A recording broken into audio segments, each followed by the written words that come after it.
Thank you much. Thank you very much for joining us to our weekly programs where we discuss a lot of issues that affect a lot of people in our day-to-day lives. Do you believe in that? Or if you don't believe, sometimes it is also important just to watch and learn. So every week tikupaika programs anechekuita nekurarama mukati meupenyu hwedu isu sevanhu vatema. Tinoziva kuti pane dzimwe dzenguva vanhu unogona kusange usazvibhilive, asi chakakosha ndechekuti tarisawo unogona kudzidza zviviri kana zvitatu. We are live streaming on various social media platforms. All what you have to do is just to share so that your friends can also learn some of the issues that we are discussing here. Today our topic is Kuburitswa musungwa nehari with Apostle Ike. Apostle Makadi. Ndofara baba mnofara. Iri kuna iri mvura kuno. Very nice. Anditika. Sure. Aiwa, tinotenda Mwari. Takatarisa pa topic yatiri kutaura pazuva ranhasi, Kuburitswa musungwa nehari. Tisati tapinda mutopic, kureva here kuti vanhu vari kusungwa something chozoburitswa nehari. Chokwadi, haukwanise kusunungura munhu asina kusungwa. Okay. Yes, haukwanise kurapa munhu asiri kurwara. Haukwanise kubetsera munhu asiri kubetsera. Saka ukanda munhu akusunungurwa, zvinoreva kuti pane chamuisa muutapwa. Saka chakuda kusunungurwa kwake kwakubuditswa pautapwa iwohwo hwaakapinda ega kana kuti hwaakapinzwa nekuziva kana mukusaziva. But at the end of the day pane kusungwa kwakaitwa munhu in many ways kwakuuya kusunungurwa. Saka handi pakunosunga munhu handi pakusaziva, because vakawanda togona kuti anogona kuzviita achiziva the result is anenge ada kuti ave nemari apfumi to create wealth. Handi pakuzviita usingazive but uchida kucreate wealth. Ndezvipi zvinoitwa nemunhu achida kutsvaga mari but asingazive kuti zvaari kuita kaizvi zvine ma-results ari bad kufamily yake pamberi apo. Now chinhu chekutanga chatoda tiziva, hakuna chinhu chinoitwa panyika panapa kana kuti pasi pezuva chisina ma-consequences. Saka shoko raMwari rinoti chaunodyara ndicho chaunokohwa. But dzimwe nguva vanhu havatarise kumberi, hatitarise goal redu because tiri kunakidzwa nezvatiri kuita zvinezvi. Tatungotarisa ma-immediate results. We are not focused more on the after effect.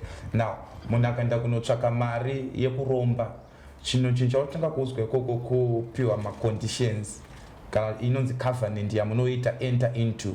Now a covenant is an agreement between two or more parties with stated terms and conditions which have got mutual benefits if it is adhered to, and also very severe consequences if it is not adhered to.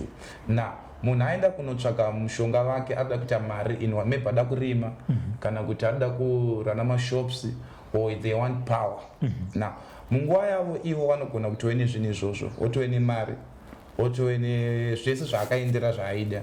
Now chaasiri kuziva ndechekuti reason why n'anga kana kuti Satani aagreeya kupinda maarrangement iyoyo yekuti amuitise mari panguva yake enyaya yekuti akwanisa kutarisa through the loins of that man kuti this guy is going to give birth to people that carry greatness. Now in case this guy is not able to pay us or to service this altar that yaari kumisikidza, vana vaachazvara ndo vatichashandisa collateral value kuti in case you fail we'll take your children.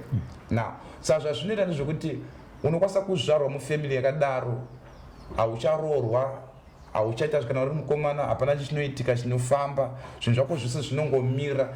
Iwe wakapinzwa muutapwa, you are implicated because of the transaction of your father.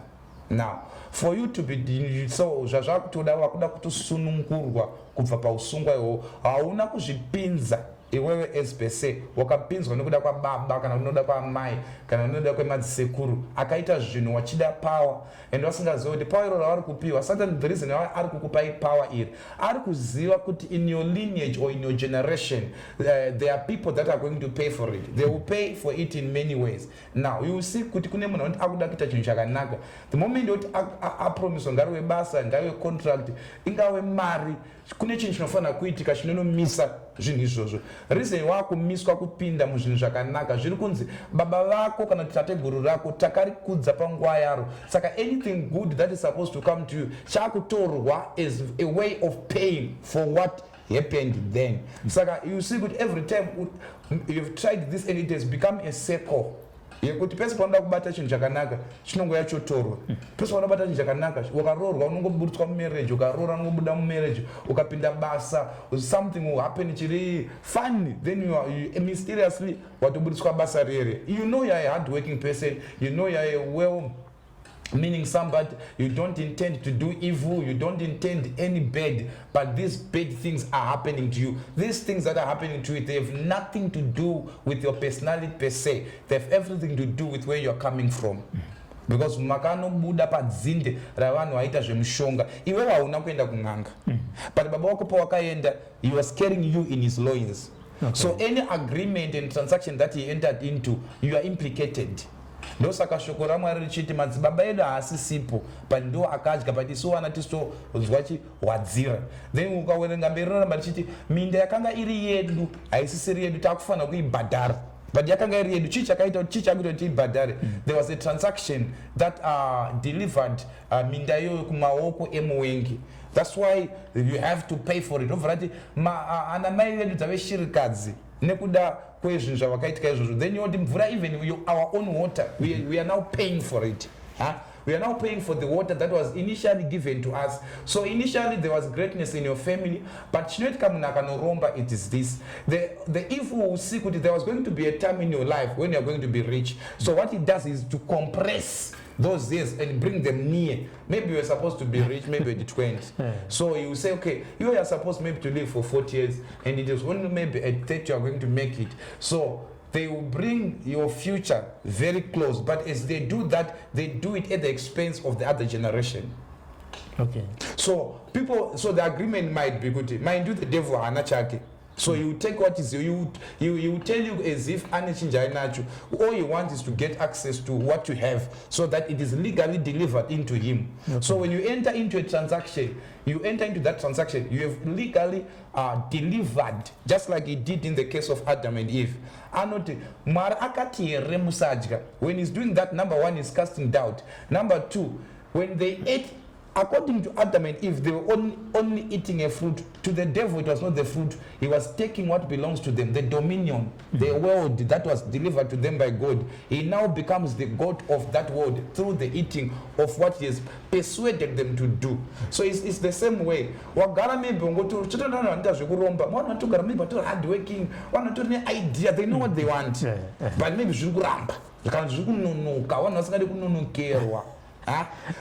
then they try to engage in a more faster way. Unknown to them, they are bringing a judgment or a case in the lineage. They may die, but after they die, none of you must make money. So every time every time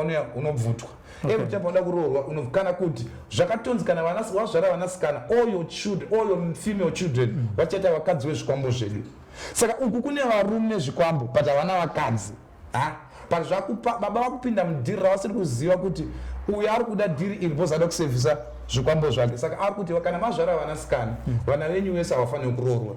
Saka varume vanouya vanongoenda, vamwe vanouya svikuona vanotoona murume pauri and you don't know what is happening. You are already you were even married before you were born. Okay, but azviite kuti munhu, you know, in life, like what you're saying, kuti you'll be working so hard and gradually but eventually rega ndikurumidze kuita sei kupfuma. Pane pushing factor here kana kuti spiritual, does the devil push you to say kuti iwe, yeah, I know you are working hard, but if you do ABCD you can be richer faster than what you are doing.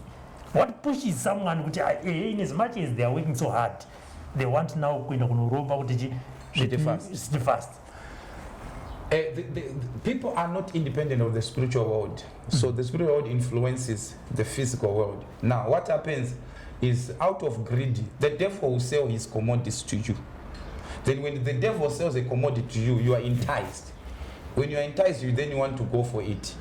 So, imagine God himself, God being God, he believes in process. Yes. He did not create everything in one day.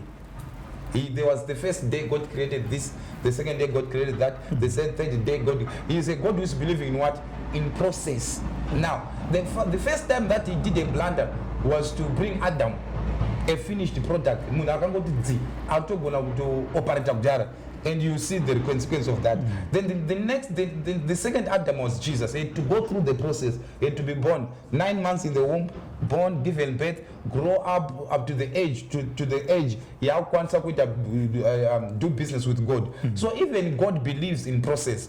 But men, because the devil will tell them, if you do this, you will make money. So it's what the devil is doing, source.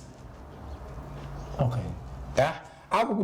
You were supposed to get that thing from God. He's now changing the source. He's changing the formula by which you do. The formula that he introduces to you, the formula in repercussions. He only show you driving Lamborghinis, living large. He does not show you the price attached to that life. What? Even after. It's deception. It is called deception. The Bible says there's a way that seemeth good to men, but the end thereof of that road is destruction. Now, the most painful thing is when this road looks good. Okay. And the end of it, now, the devil does not show you the end. He is only showing you the beginning of the road. Where that road will lead you, he does not show you. It is called deception. That is the power of deception. The devil will try and sell you. You know, so he only shows you a part where you are controlling your husband. He does not show you the effects. Okay. Now, when now you are there, when you begin to see things, that's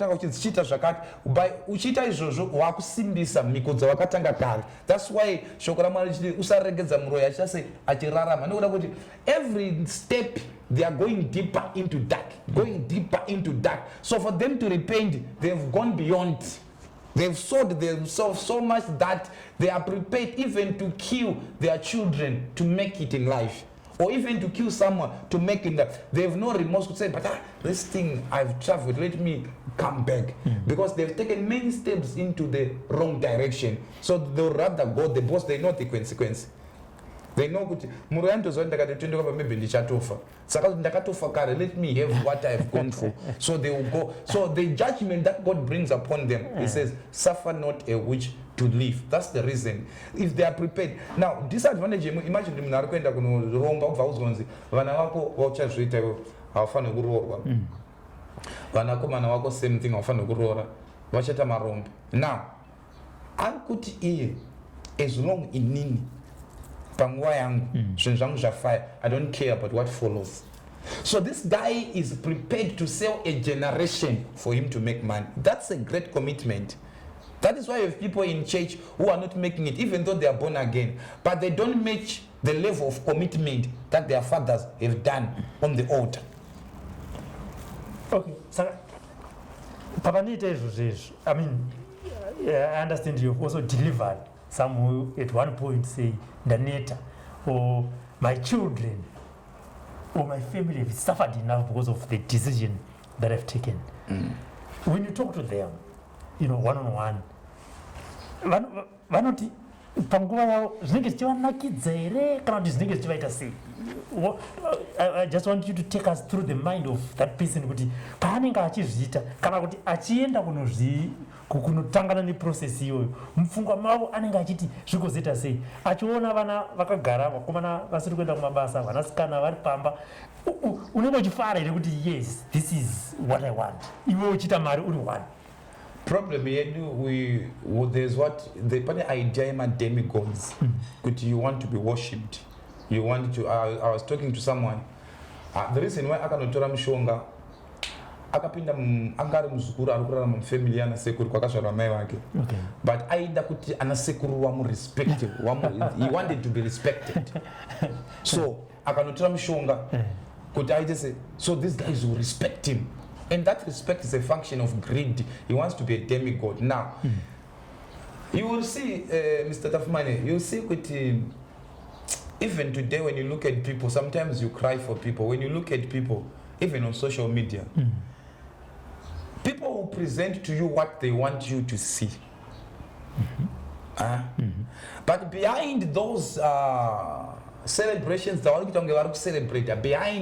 that celebrated life, behind the scene, there are so many things, but they don't bring those things on the public. So vanokuratidza side ravanoda kuti vakuone, saka mune mushona munachita mari, but they don't tell you they don't sleep. They don't tell you that one is zvirwere zvavasina mhinduro kwazviri. They don't tell you kuti vana vedu zvamunoona tichifamba nemota dzakanaka so, zvamunoona takagara kwakanaka so, zvamunotoona muchitiverenga mumapepa tine zvinhu zvinotichemedza. They are crying, but now because they've gone too much into the deep, it's now too late for some of them to my reverse deals, because so many sacrifices have been offered. Some have even sacrificed children. Some have even sacrificed the destiny of the whole generation because they want. So there are things that happens because one of my conditions, they be number 6 after 6, so you don't see them anyway. One of us now, why? Because all their children that they were supposed to have, they have sold. They are saying, I'm giving you these children, I want money. So they will live to a certain extent. So people don't tell people, it's a deceiving world. People will show you what my holiday. They don't do why list work holiday. Because of these agreements, one is like this one. Many things are happening, and conditions. A covenant, many things begin to go haywire. They will lose everything, even at once. Our labor, even for 50 years, or 20 years, or 30 years. But the problem is, system. Okay. Now, Isaiah 49 from verse 24 to verse 26. Shall a prey be delivered? Shall a lawful captive be delivered? Now, you are born into a system.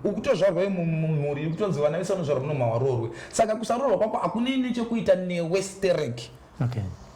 Akunene kugona kubehave kwako, akunene runako rwako, akunene kudzidza kwako, akunene way behavior yako. We are born into a system that makes you disadvantaged before you even come. So you are already delivered into captivity. You have no choice. You remember when Hannah was praying, she says, "Kana mukandipa mwana mukomana, I will give you that child all the days of his life." Now, kureva kuti mwana achazvarwa uyu apa ari kutopinda mucovenant asati atozvara mwana wacho. Saka kureva kuti even Samuel paakazvarwa, even aidawo kuita doctor kana aida kuita footballer, hauchakwanisa because your destiny was already bargained before you came. Saka even though Dr. Journalist, you want to be someone, you can't be that because they say before you came, an agreement was entered into. So the only way you are manipulated by that agreement to behave in such a way, you are behave. Those are going to tell, but no matter how much you are working, akuna results are going. Wakanaka unogeza, anyone who comes and looks at you, they don't settle for marriage, they will either use you because arrangement in the public life yago, they could no matter where you go, no matter what happens to you, no matter how you labor, how you become nice, the end result you must be in pain. You are already been sold. Something that should bring glory to you was taken in exchange for pain. So tinevana izvo zvari kubvunza saka apostle ndoita sei ndapinda mumamarriage ma3 ese anongopera the same way pato ne pattern inondopera murume anongorongedza mbotobuda utoenda That's the last you hear about that. Family. The moment they are not going into family, and that thing has been happening. You were born into an altar that does not allow what you are trying to do. It's like a drama. I know I'll use this example. Drama runs Gringo. Gringo are serious darage. I know Lazarus. But now, muscript yaku ekta inomuti au ekte uri Lazarus uno ekta urani Gringo. Saka moment yanutanga kutora ma characteristics are Lazarus mu character ya Gringo, the director of the movie will say stop. Because you are now acting not according to the script. So many people they know they're supposed to marry, but according to the script that is there, your own script says you must not marry. So the moment you try to settle for marriage, the script writer will say stop, then it will cause something to happen. Now, you cannot come out of this unless you understand many things. You can be in church speaking in tongues, but still failing. There has to be an understanding of the legalities and technicalities that have ushered you into that bondage, so that as you are coming out, your coming out is not a mistake. You have actually worked it out. You can also mentor even your generation into that, so that they can also come out. So many people are in bondage because of the transactions, or what I call them unresolved transactions of the fathers. Baba wakaita zvakaita kuti vana vese, even wakaenda ku UK, even wakaenda ku America, even wakaenda ku Australia. I speak to people all over. So someone I was telling me, I was in Mozambique, I was in Botswana, now I'm in Canada, and many countries that has been. Canada, Switzerland. The issue is not about where you are. The issue is about what follows you. So it knows good. No matter because script it's against the script, so something has to happen. It's like you are trespassing. Okay. So the prosecuting system will prosecute you. Say that they will send you out of that job. They will make you misfire. Then something happens to you. Saka unopesa mna kuti ndine mnyama. Pesa vanoda kuti njara ndino pane zvinhu zvakashata zvinoitika kwandiri. Wakutonge muna nemnyama. Chaunza munyama ndio chine basa if you are to deliver that person permanently. Okay. But zviri nyore here kuti muridzi akaenda kunoromba asvika pakuti ndaneta kana kuti mhuri yangu yasafa. Kana kuti mari yandaita kai it's of no value as long as family yangu isiri kufara. Kunodzosera urombwa wewe kwaanenge akautora. Zvinogoneka izvozvo when there is genuineness. Kunongonodzosera chete is not enough, because that transaction you did first, it was captured in the spirit. Okay. It became a doorway or a legal platform for negative things to happen in your generation. So the idea is not only to go back, the idea is actually to go back to God and say, God, this is what I did. I need deliverance. Then you now get delivered. The devil that empowered you cannot deliver you. You actually have to run to God. So it's not going to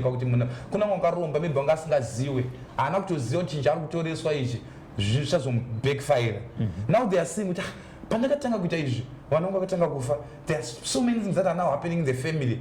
But pokaenda angasina intention yekukuwadza mhuri yake, akanga intention yekutoprotecta family. But as a result, zvakazounza manegate haana kuudzwa all the consequences of what he's doing. Saka as a result, that person can seek for genuine deliverance. If they go to a genuine man of God who is willing to help them, he can help them out.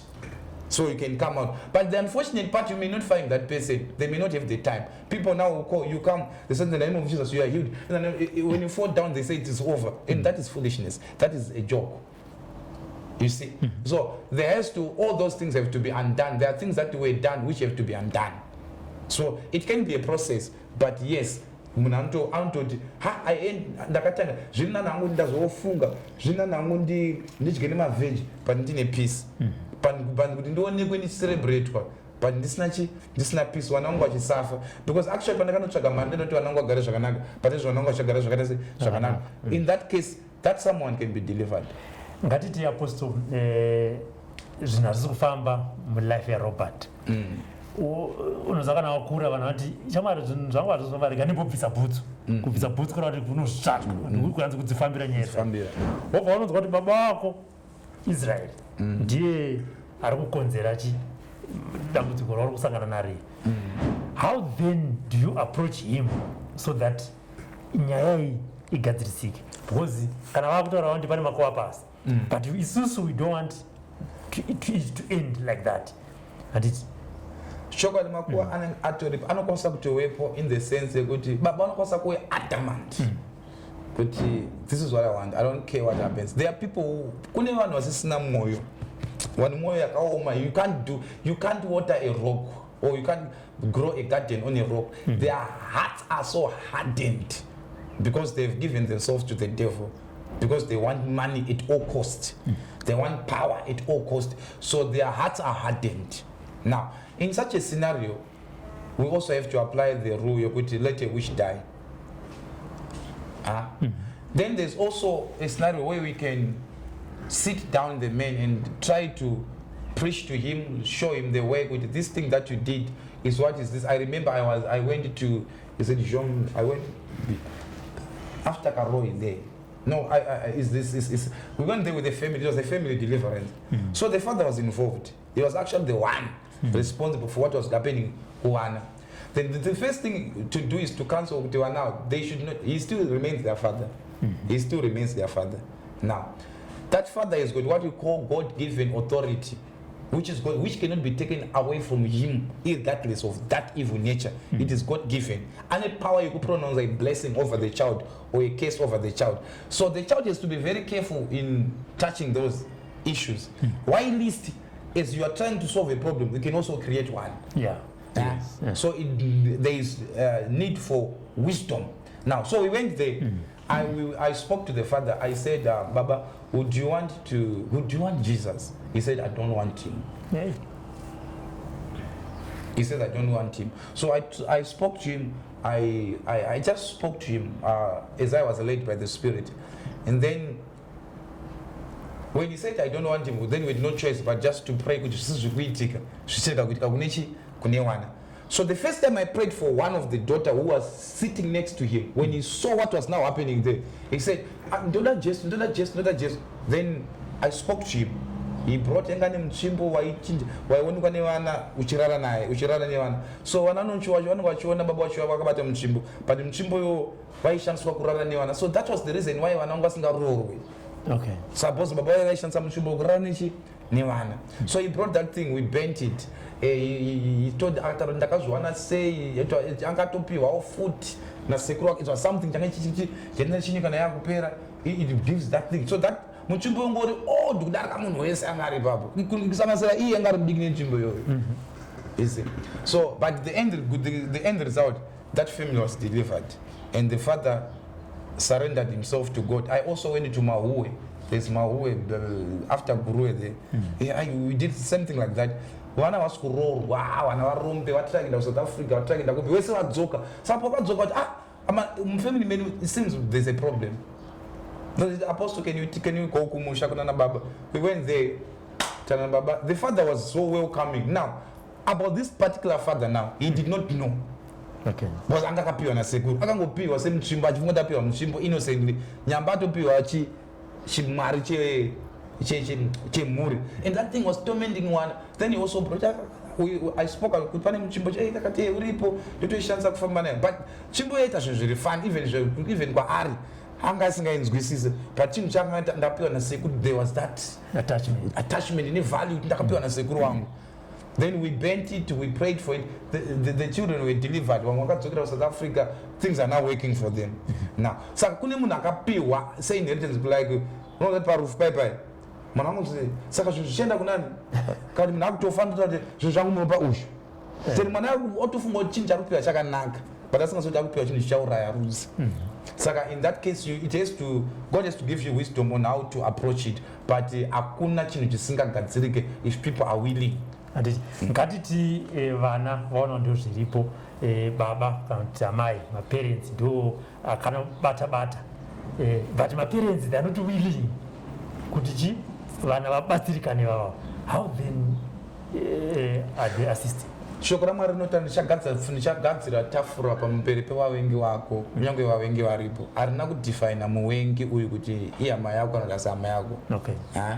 So what it means when their parents were isusu tikuda kuita mari or whatever they want at the expense yemufaro wevana. And then vana vaona kuti we need deliverance. We'll have to incapacitate the power of the enemy that is exerted on those children.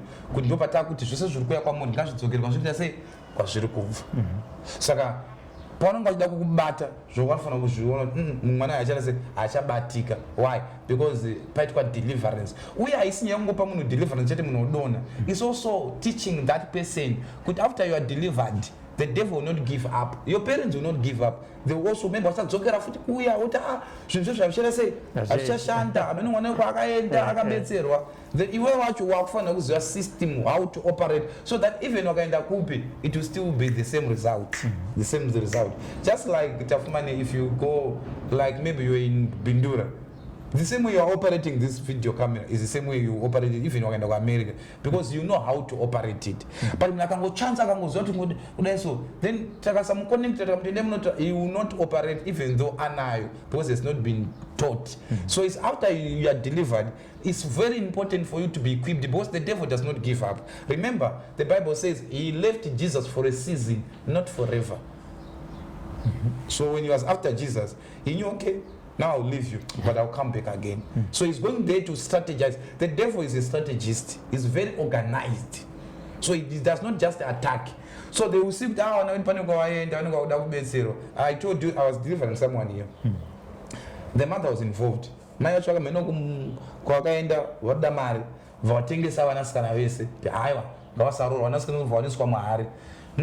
when we were delivering, she called right here. She called because she also monitors them with their monitoring mirrors. With wind up, so they are monitored. So no matter what betsira mnafana kubetsira moto clash. You also zoti clash ikitika.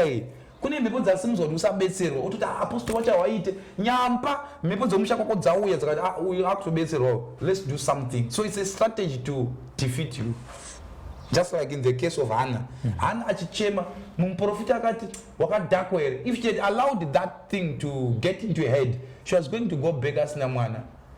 The same person arikuti wakadhakwa here is the same person who is supposed to pronounce a blessing, but then she did not allow offense. She said, I'm not drunk, but I'm a woman of a sorrowful heart. So then she begins to pour out her heart before the prophet. Then he, so unapasa unobetserwa pazvora ubetserwa potanga kutika zvinhu zvokuti zvinotaka kuirritata zvokupoa wotosumuka woenda chikukusimudza nyaya chakuona wakuona kuti mwana wako da kubetserwa, do something, then they can use your one of your attributes, maybe it can be anger or kuboekana fast, poitika chinhu chokubohwa fast wobva watosimuka wobva watoenda nyengereni wotoenda kusanyengerera ikoko ndo kwakutoshandiswa kukuuraya. And reading from the comments, Apostle, why is it then very difficult for us as an individual to understand some of the things that we've been saying for the last 30 minutes?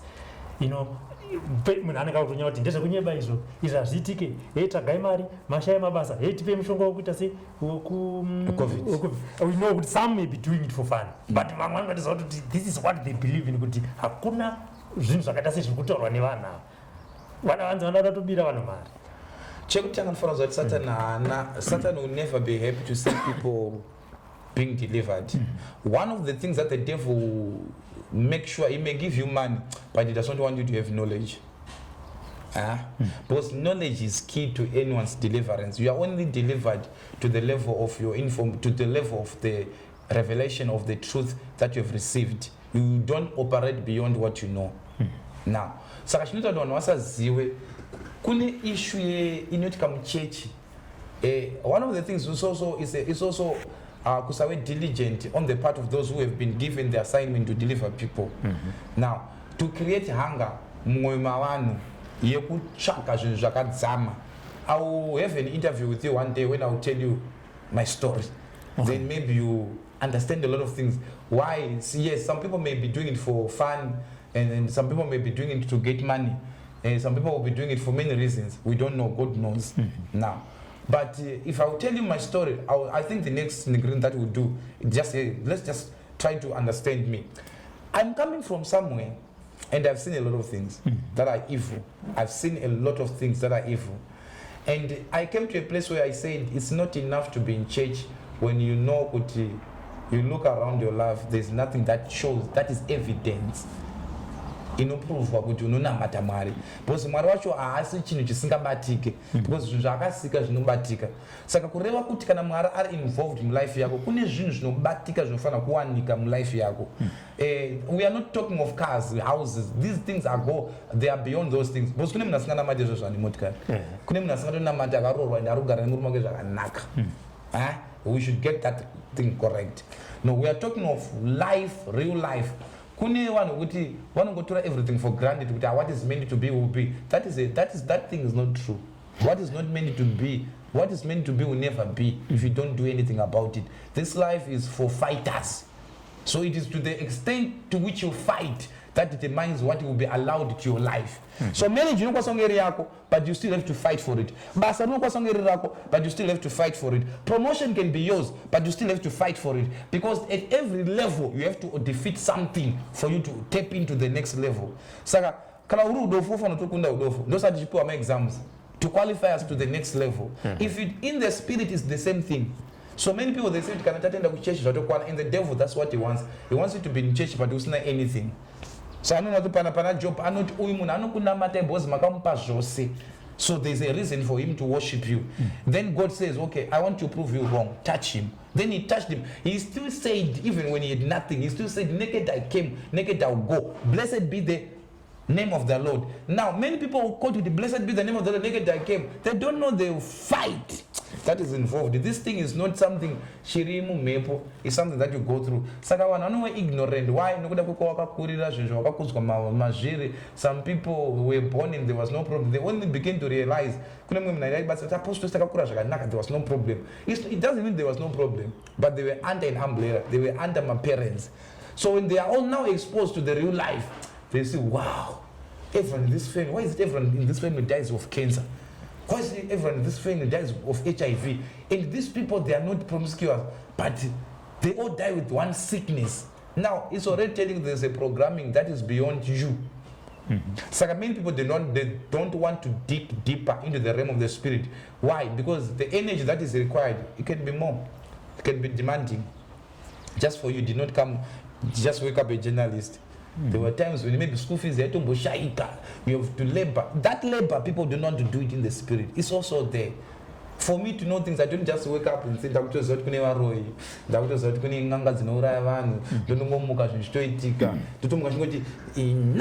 be released, receive your. It's not, there's too much labor, work that happens behind the scene. So what you see people doing there is what they've labored for in secret. So many people do not want to go there in secret. They want to be comfortable as long there's no problem. But life goes beyond that. You can be at a place but there's an era that I saw under the sun. Vana vanofana kufamba nemotikari vari busy kumisa makombi, vanofana kumisa makombi ndio kufamba nemarange, ndio kufamba nemalamborghini, ndio vari kubuda vachitaura zvinonyadzisira. These are not the people. It's an error. But the problem, the only way that can correct that is when I see that there's an error in my life, let me begin to search the matter. And when I find out the matter, that is how I'll be delivered. So the zip is said, sometimes you need to labor to earn some greatness. The zip is engaged in Christ. Because as you said, yes, I have received God, Jesus is my personal savior. But it's Jiramba Budira, Kaldananga deliver. But in some writers, Zaito. The zip is in Christ, the labor part of it could open or Rambo. From Christ now. Deliverance is not only for Christians. Some people will come I'm coming, I want to differ just for our audience, because some will misquote. Deliverance is not only for Christians. It can also be for unborn, unsaved people, and through that deliverance, they can then get saved. Now, yes. One of the things that he must, which is not a choice, your opinion there is not a matter, is not considered. It's prayer life. Okay. Now this prayer life is not a prayer life. It's a prayer that goes to the heart of God, where God himself will say, I cannot keep this thing a secret from him. Let me tell him. Then God begins to tell you things just with you. About you. But there are people who know some of the things that I don't know about you. Why? Your relationship. Yes. It is a function of relationship. There are things that you have to travel. I have to work with you for many days or for many years for you to begin to gain my trust and begin to tell me that change chagara chiripo but wakundiudza now because relationship yangu yakutitendera. Saka munhu akagara muprayer so much kune zvinhu Mwari zvanotanga kukuratidza kuti handiri kuona kuti mbamenywa nesamurorwe baba vako gore rakati wakaenda kwakati. You are not a prophet, but because of the relationship that you have with God, God begins to whisper to you. So number one, it is prayer. There are many things anyway. I'll just mention a few. Number one is prayer. Number two is holy living. Kurana makuri correct. According to the standard of God, not according to social media, not according to what people tell you this is good, but according to what God says. The conditions and the terms of God will never change, no matter how this world will develop in technology. It's still the same. Be you holy, for I, your Lord God, I am holy. That one.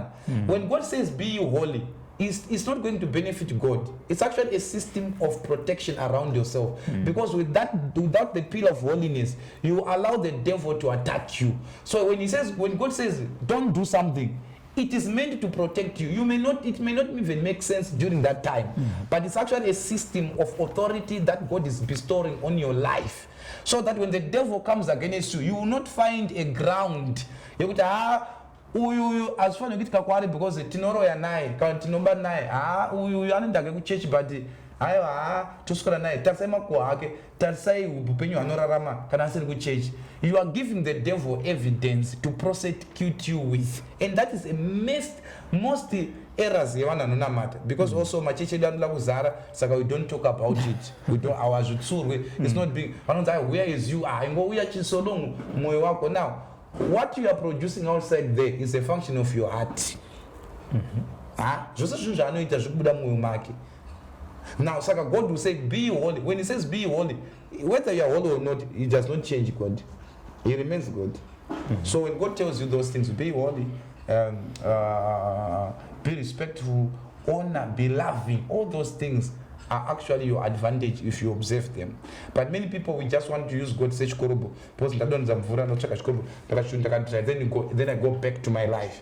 Then when you go back to your life, the devil will have a platform to prosecute you with. Like Jesus says with demon rakabuda rinoenda rinotsvaka mamwe 7 rotaridza kuti kwatabuda kuye kuri sei rona mabhizi nechihure roti weduzve because chihure ndechedu isusu kuna Mwari hakuna izvo. So they come on legal basis to God kuti uyu munhu uyu wona anoita mabasa angu. How does he then claim a blessing from you?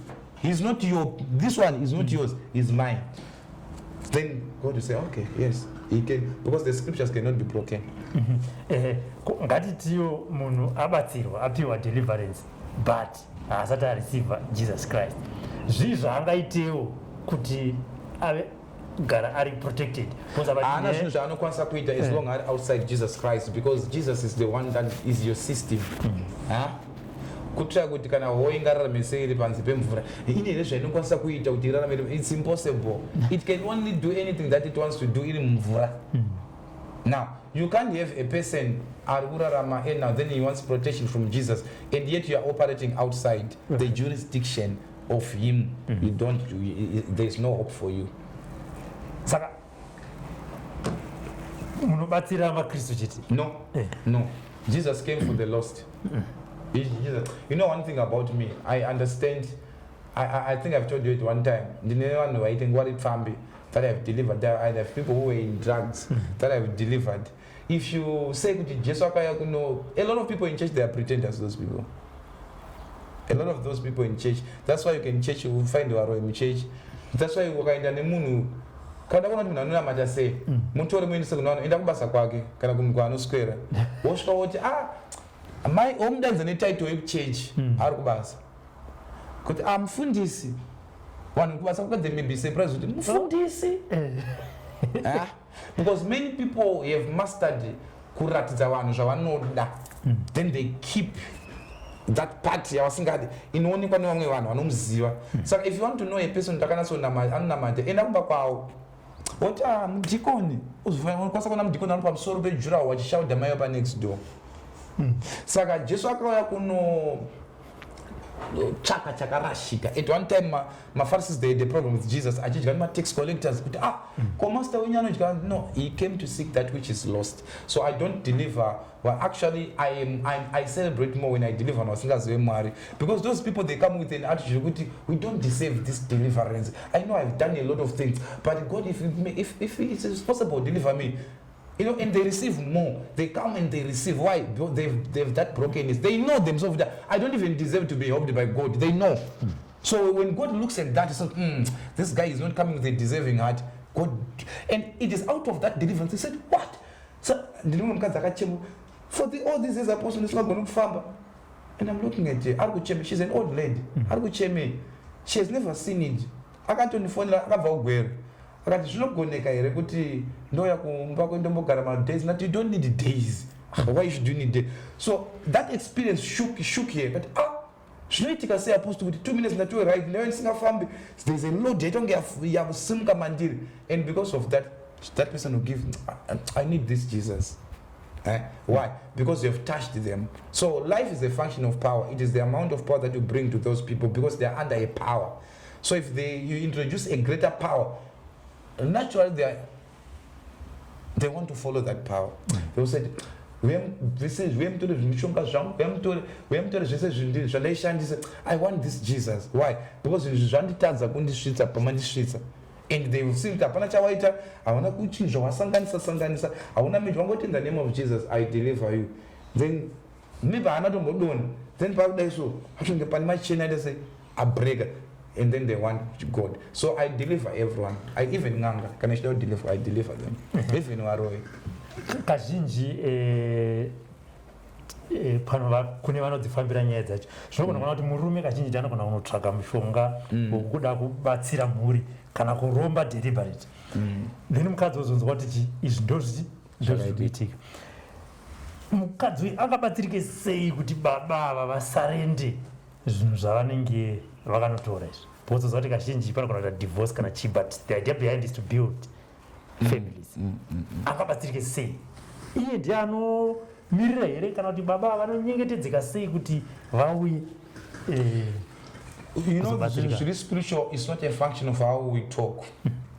Somebody can be saying Zvisna weight, but what gives it weight is the spirit that they are operating with.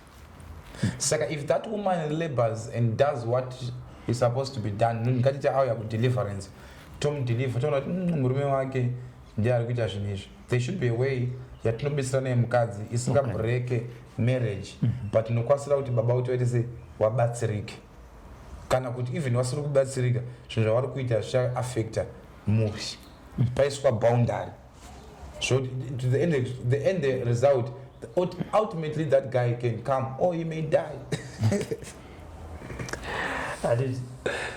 Apostle, musoro nyaya topic yanaziri kuti kuburitswa musungwa neHari. Yes. Why Hari? Why Hari? Because Hari chimwe chezvimwe zvombo pakati pezvombo zvakawanda zvinoshandiswa naSatan, but chaanonyanya kuda kushandisa stereke. Okay. Saka unomboona kuti unokwanisa kuona kuti vanhu marriage dzavo dzakaiswa muHari, life yavo yakaiswa muHari, vana vavo vari muHari, utano chaiwo huri muHari. Unoenda kuchipatara, madhokota ogotsvaga, mari yese yogopera, unoti hapana kana chiro chiri kumbooneka. Chiro chechi hachisi physical, it's something that is spiritual. Saka moment yatinonopwanya Hari tiri kuti zvese zvanga zvakabatwa neHari, ringave basa, ingave marriage, vangave vana, ingave glory, it can be your destiny, let it be released. Vamwe vacho vakatodzitenga wega Hari vakati nadzo vachinzi tenga Hari padzakavharwa vasingazoti life yavo inoita sei yatovharwa. Saka life yavo yavharwa hapasisina chinofamba unless that clapboard is broken. Remember there was a time vana vaisera vachirumwa nenyoka, Mwari haana kuuraya nyoka, akatogadzira imwe nyoka kuti achatarisa panyoka. Now kune vakauyawo vanga vakainfluence kuti aiwa hakuna zvakadaro, hakuna nyoka inorapa munhu, aiwa Moses is a fake prophet. No, they still died. No, God is not looking for sides with you. You have to align with him. So he may bring something that is very unpopular because it doesn't appeal to your mind, he appeal to your spirit. So these things are spiritually discerned. So Hari ine simba yokuti munhu akaiswa muHari, mari yako yakabatwa ikaiswa muHari, unokwanisa kuenda kuAmerica kuenda kupe, Hari yako iri kumusha uko kwamurehwa uko. you labor there in America ugoshanda sedonge ugoshanda mabasa 5 ukazopera kupera kuzoka taso ndikumboite pane chikumbobuda hapana chikubuda why life yako yakapwanyu yakaiswa muHari saka tikuti kuburitswa neHari because wakaswa usungwa zvoti hausiri in charge ne patati nichazokuza nyaya yangu we have to do this. It will help a lot of people. I've read a very practical story of my life. This is not a movie. This is about my life. Now, munakaswa mujeri.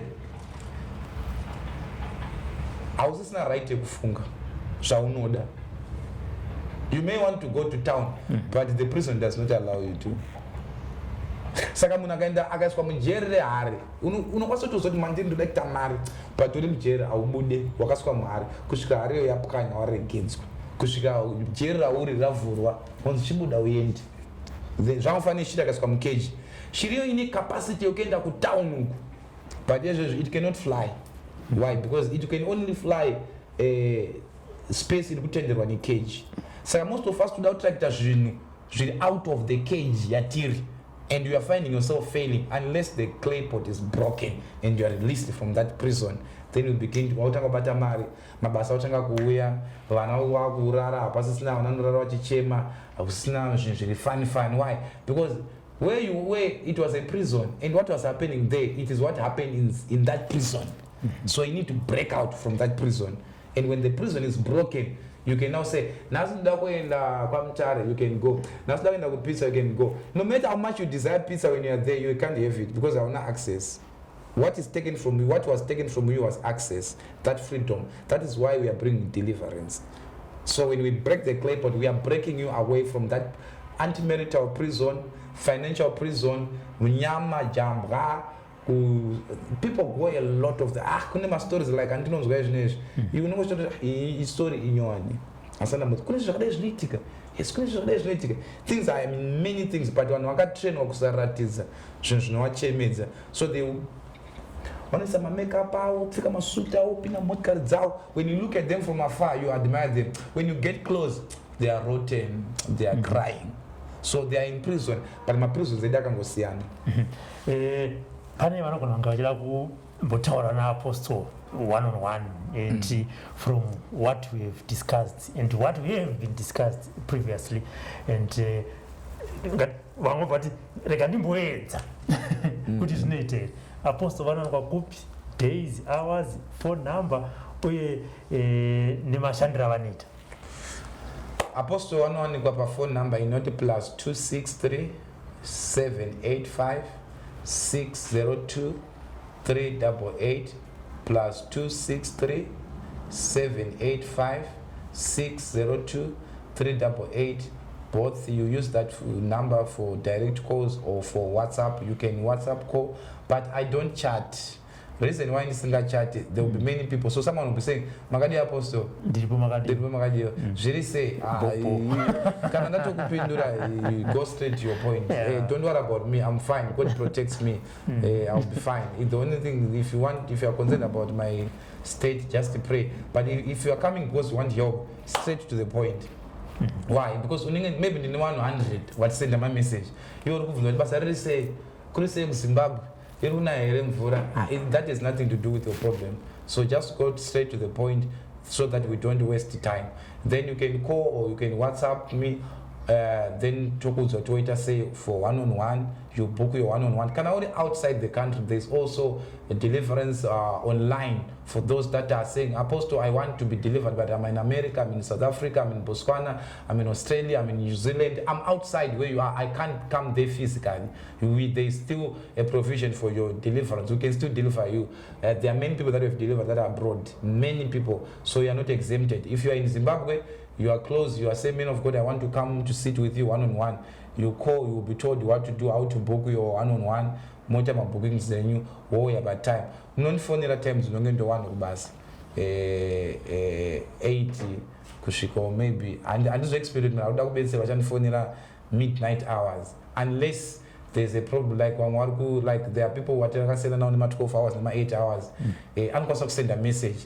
The into arrangement you could touch a phone and why. Okay. So that what is convenient for them and for me. Maybe time you don't get convenient for them is my midnight.